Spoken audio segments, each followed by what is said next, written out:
Hey friends, we are here to talk about Chapter 9, Section 9.1. We're going to look at quadratic and exponential functions in this chapter, but right now we're going to focus our attention on graphing quadratic functions.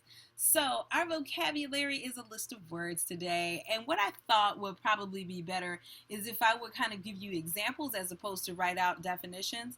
So leave more space than I've given you here. Take each word as one at a time and write down the little concepts that I give you to help you identify the phrase and use the phrase correctly, all right? So let's look at the first one, quadratic function. Okay, so each of these here, this black equation, this purple one, and this green one, all are representations of quadratic functions, okay? Sometimes we could have y is equal to something, blah, blah, blah, squared, y is equal to this business, y, f of x is, so we can have y or f of x. Sometimes we might even use different letters depending on the situation if we're dropping things off a building, blah, blah, blah. But here's the thing that I want you to notice about all these equations. Each one of these equations are polynomials of degree 2. Remember we talked about degree of a polynomial, right? We know that the degree depends on the highest exponential power represented in that particular the highest term that has the term that has the highest exponential power tells us the degree. Well, in each of these, the term that has the highest exponential power is of degree 2, or is a second degree. And so the key to knowing if you have a quadratic function is if you have a polynomial of degree 2 and in one variable. So we're looking at all of this. Notice that all of this is x, all of this is x, and it's one variable. So we're looking for a degree 2 polynomial in one variable equal to either f of x or y, or maybe a different variable depending on the situation. Now, each of these equations can be put in standard form. And you might notice that this has 3 terms, this one has 2 terms, this only has 1. The key again is to recognize that you have to have that to the second power piece. So when I'm writing this in standard form, you're going to see y equals ax squared. This part is necessary, plus bx, not necessary, plus c. But this is the standard form. This is how you would organize your information in standard form. So if I were to take, let's say, this first equation, the first one, y is equal to 2x squared, is already in standard form. I could say plus 0x plus 0, a little bit redundant or a little bit foolish, not necessary, but it is in standard form. If I were to take a look at this purple one and put it in standard form, I've got y is equal to, I need the x squared term first to line up with the ax squared term here, right? So I have a 5x squared minus 2x plus 4. This is the same exact equation, but it is in standard form. And let's finally take care of this green guy down here. Y is equal to negative x squared. Notice that this negative comes along for the ride. And again, I'm lining it up in standard form, plus 5x. So standard form, I could do plus 0 here to say, well, the c value would be 0 to correspond with that constant. Not necessary. I don't have to do that. For all intents and purposes, this is in standard form. The key here is to recognize that you have a quadratic equation as long as you have this x squared term. If you have an x to the third power term, it is not a quadratic equation. If you don't have an x squared term, it is not a quadratic equation. If your coefficient of your x squared term is 0, it is not a quadratic equation, okay? So we can't go above second degree. It's got to be second degree, and it may or may not have other terms involved in it. So that is our quadratic function and our standard form. So now parabola, what is this mysterious word? A parabola, let me erase all of this, so if you don't have it down, you may want to copy it down or pause me and then copy it. It's gone. So when you are dealing with a parabola, this concept, this word, really basically just says that I am graphing a quadratic function. So you remember when we graphed linear functions, we got lines. When we graph quadratic functions, we get parabolas. And what parabolas look like, they're these beautiful U-like shapes that are symmetrical. And that's bringing us to the next vocabulary word, meaning both sides have exactly the same thing. If I were to take it and crease it through the center, the 2 arms would kind of reach up at the same exact place in the same way. So your parabola can open upwards. I call that a happy positive parabola, or downwards, a sad frowny negative parabola. We'll talk a little bit more about why that is. Axis of symmetry. Well, if we take a look at a large parabola like this, larger one, and I know I'm not doing it justice, like I can't be perfect about the symmetry, about like drawing it beautifully, but The axis of symmetry of any parabola is a straight line, not that crooked thing I just drew, but a very straight line that goes straight through the center. And that was not straight through the center. Let me try that one again. I'm trying my chablitos. I'm trying chablitos. Straight through the center. That's not the center either, but you see us trying to get through the, okay, you love me. You'll take it. So it goes straight through the center so that if I fold it on this line, right, it will, both sides will kiss perfectly and it'll just be awesome. So axis of symmetry, that's what these are in red, right? So they're axes of symmetry. All right, that's what we see here, and it doesn't matter. You always have one. Now, the cool thing about axis of symmetry, it's not something that you generally graph, but the axis of symmetry always goes to like this bending point, this turning point, like you're going down, down, down, down, down, down, up, up, up, up, up, right? Or let me make this larger. Up, up, up, up, up, up, down, down, down, right? That turning point is called the vertex. So your vertex is a part of the parabola. I just draw a little arrow there and a little arrow there. That gives me like the very, in this case, the very bottom of the parabola or the very top of the parabola. So this now brings us to another concept. Some parabolas have maximums, the highest it's going to go, and other parabolas have minimums. Can you tell between the two parabolas which one has maximum, which one has minimum?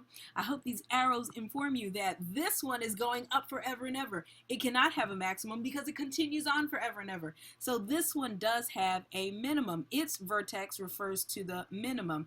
Actually, the minimum, right? The minimum is actually referring to the y value. It, like how low does it go? Because the x value is not really a minimum. It just depends on where it's located. But the minimum, this is the lowest y value I'm going to get with this particular parabola. And the maximum, obviously, when I have a parabola oriented upside down, the maximum is going to be the only thing that I could have for that one. I can never have in one parabola, say, a maximum and a minimum. Can't have it.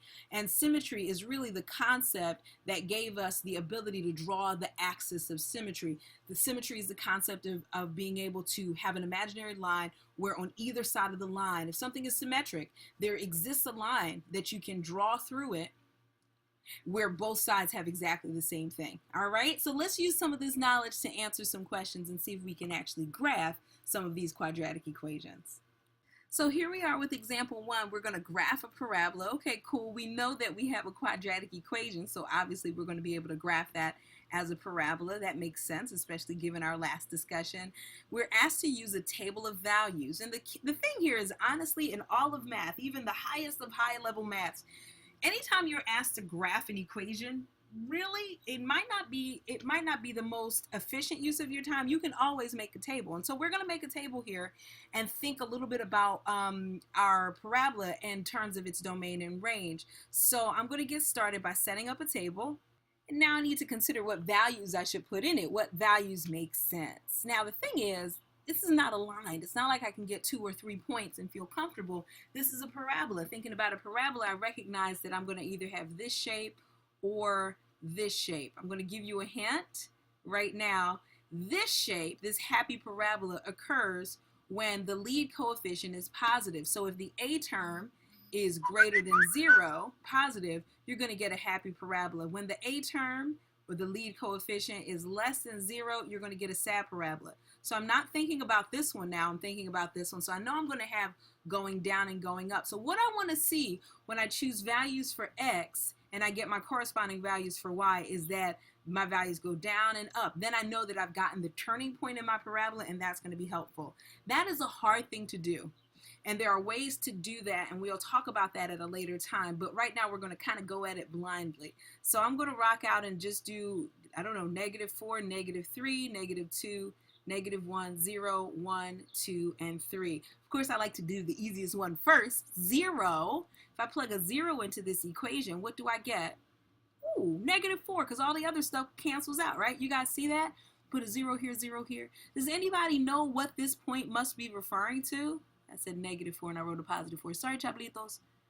So 0, I plug a 0 in, I get a -4. What is this? This is the y-intercept. What's y-intercept? Y-intercept. Why is this interesting? Why is this necessary? Can anybody see why? Can anybody see why? Well, you see the y-intercept. You see that it's pretty easy by just plugging in 0 here and here.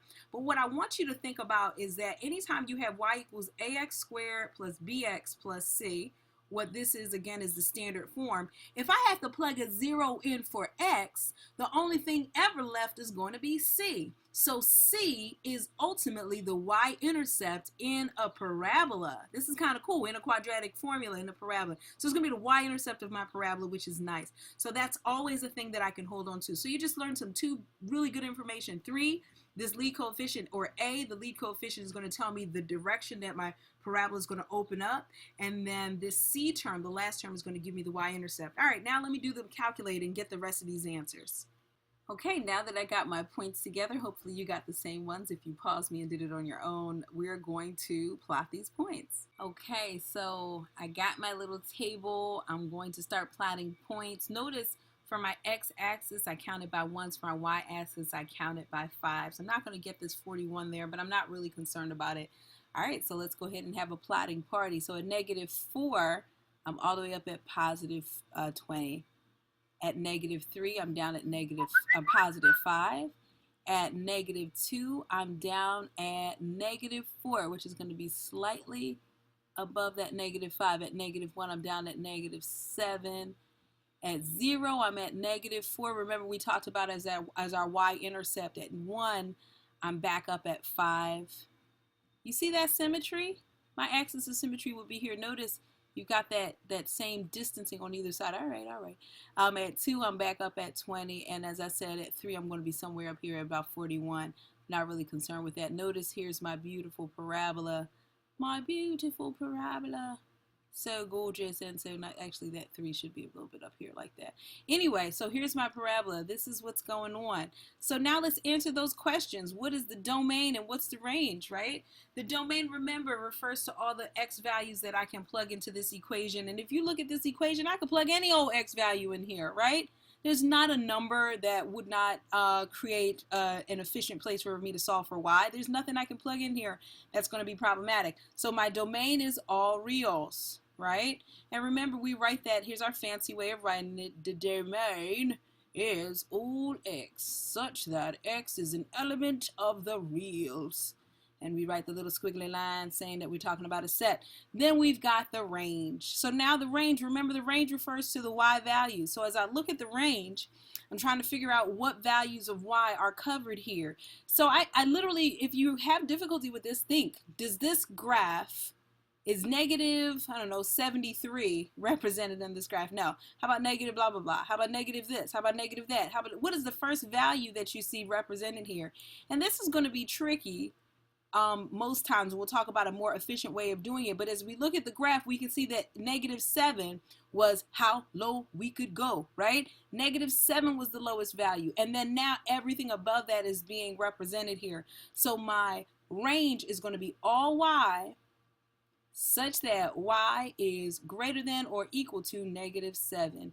If that does not make sense and it feels uncomfortable, let's talk about it. Give me a message. Tell me we need to talk, and we will talk, because I know that range is always a little bit trickier than domain. Let's go on to another example. Okay, so as I look at this next example, we're going to have to zoom in because I think it's going to be kind of hard for you guys to see some of this.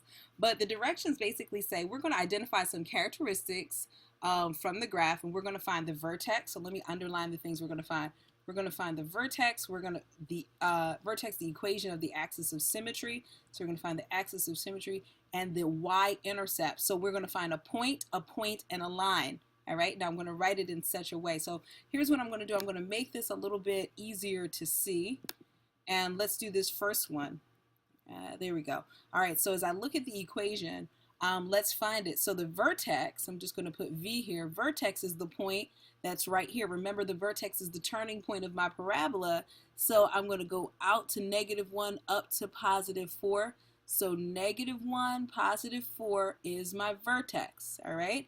Does that make sense? I hope that makes sense. What do you think the other thing we had to do is come up with the line of symmetry, or the axis of symmetry? And that's this guy here. Remember, the axis of symmetry always cuts straight through the vertex. It only touches the vertex. That's the only place it goes. So it only goes through the vertex. The line of symmetry is this line here. Do you guys remember how to find the equation of that line?